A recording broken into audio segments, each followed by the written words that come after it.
What it is, it's your boy Dutch the Damon, and you now watching Damon Time with Dutch. On today's episode of Prison Stories Uncut, we up Hagerstown, RCI, Roxbury, trapped on that farm with it, man. Now, this situation took place many moons ago. They had your boy up there trapped on that farm. But before I hop off in the storytelling mode, we're gonna go ahead on and run the shout outs down for the people that have been supporting the channel through Cash App. First up on the list, we got Sam Baxter. Brother Sam Baxter supported the channel, man. Sent hard-earned money in through Cash App. Appreciate you, brother. Definitely ain't gonna let you down to stay locked in. I got it, Sam Baxter. Next up on the list, we got the sister Isha Mitchell. This sister don't just watch, she support. Appreciate you, sister Isha Mitchell. Now that we got that out the way, let's get it. Yeah, man, so when I was serving time, I had this thing where as though if anybody I grew up with, anybody I come up with, come on location, I ain't gonna let nothing happen to them. As long as they in good standards, I ain't gonna let nothing happen to them. So I had a homeboy I come up with, sandbox type shit. And he wasn't a good brother or nothing like that. He wasn't involved in no gangs, but Slim a gangster from way back, from my hood. Been putting in work, been off the porch before me. And we only got 1 year age difference between us. Needless to say, this my man for real. Well, while I was away serving time, all the stories was coming back to me through mutual homeboys that we got with some real steppers over East Baltimore. Shorty got hit 16 times. Beefing with some niggas down the hill over territory for real. Cause he was down there on the smack team with some niggas and they had odds with another smack team. Needless to say, cause he was one of the front runners out there, he gets hit up in the wall 16 times. But Shorty and Gangster ain't do no telling, healed up and went and got him some get back. They say he slid down on 2 of them, scored from 3-point line, deletes them both. God bless the dead. Shorty old school, you feel me? Revenge is a dish best served cold. But anyway, some type of way it ends up being the witness to the case. A man ended up catching a 90 piece. Still, he ain't do no telling, took the 90 on the chin, like a shot of gin. But anyway, Shorty come up on that farm with all the beef. I'm talking about, it seemed like he had smoked with everybody when he got up on that farm. Here I am so happy to see him. This my dub. But there was some other niggas happy to see him for all the wrong reasons. So when he hit the compound, word spread like wildfire. Now by this point, I'm already established as a good brother, a well-liked one at that. Not highly ranked at the time, but well-liked. And if you know anything about that life, that'll get you a long way in it, being liked.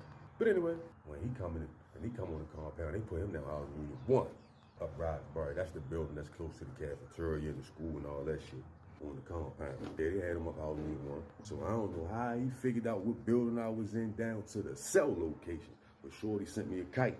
Doing kitchen work, he sent me a kite down there. I was in housing unit 3. He was telling me what happened and all of that, how he caught his time and shit. And he was telling me like how he was trying to get in the building with me for real. He was telling me get him pulled, like, yo, get me down there with you, yo. So I'm all over the situation. I'm pulling up captains. Look, man, my little brother in here. I ain't saying them in years, man. Go your way and pull him for me. Now, the niggas that Slim beefing with, right? Like I say, they some surge gangsters from down that hill over East Baltimore, right? And some of the ones that he was directly beefing with was in there along with a lot of niggas from that neighborhood that know about the situation. Man, when I tell you them boys was deep, I ain't talking about no gang, just a whole bunch of niggas from down the hill that had a lot of love for the dudes. He went on here and deleted. Now, Shorty come into prison on gangster time. He 2 B's under his belt. Niggas know what it is with him. But like I said, he had big ops. So, when Shorty sent me the kite, I shot him one back, telling him to let the brothers in his building check the kite out. Because in the kite, I was telling the brothers in that building to go ahead on, make sure he good, don't let nothing happen to him. And with the good brothers, when one brother tell another brother that shit is like an unwritten rule, an unwritten law. If bro say you're good, he good. And the brother's gonna stand on that for you, as long as he ain't directly into it with no good brothers. Brothers gonna make sure what you said gets stood on. So I sent the word up there, told him me up under the umbrella. But Shorty ended up getting packed up and shipped in my building. Captain went on ahead and looked out for me. Now, when I get him down my building, I'm not knowing this where most of his ops at. This where most of them down there niggas at, right? Now, I'm not knowing. As soon as he came in the building, one of them niggas went and hollered at one of the big brothers, you know what I'm saying? And asked, was he a good brother? And of course, the big brother like, nah, he ain't known. Well, right then and there, they devised a plan to hit Shorty. Now, this shit happened so motherfucking fast. They call feed up for afternoon feed up, right? You know how they do it, the whole building come out mass movement, a tear at a time.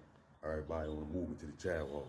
So soon as they let the tear out, we come out, link up, we walking up the pound, we give each other 5 all that, we walking up the compound, right? Now, usually I be walking with the good brothers, but because my man just came in, I was walking with Shorty, talking with Shorty, hollering at him, making sure he's straight, saying what he need. So he get to telling me what happened in the situation and shit. He was telling me how niggas from the way acting like some bitches when that shit jumped off, wasn't trying to help him. He really was by his side. He was telling me like, I wish you was home, Shorty. I already know. Why he telling me this nigga's like sliding up behind us. We so wrapped up in the conversation. Out of nowhere, 3 of them niggas just run up with them blicks out. 2 of them automatically get to hit my little man. Hanging them daggers in them. I turned around, get cracked in the nigga. Big, get off of him. And the nigga spun around with the blade real quick. When he said it was me, he looking at me like, and them niggas just backed off. They was looking at me like, the fuck? I'm going off. I'm woofing and all that shit, talking about shit. They walking off. They ain't touch me. My little man, he was leaping. They got him, but they ain't get him real good. Because I really prevented the third hitter from getting anything in. And I got one of them niggas smooth off his ass, which got all of them off his ass for real. Well, kind of find out, they ain't want to touch me. And then they had a rap for the brothers come down on them, the good brothers. So they aborted the mission. Shorty got hit a little bit. He was still standing. He was good. Shorty gave me a file, said, yo, good looking, my nigga. Told him, we already know you riding and rolling. He ain't even go to medical. Shorty a gangster. He just went back in the building, cleaned his wounds up, Vaseline packed that shit, and kept it pimping. Because, you know, he had his little state jacket on, so, you know, that probably helped him a little bit, too.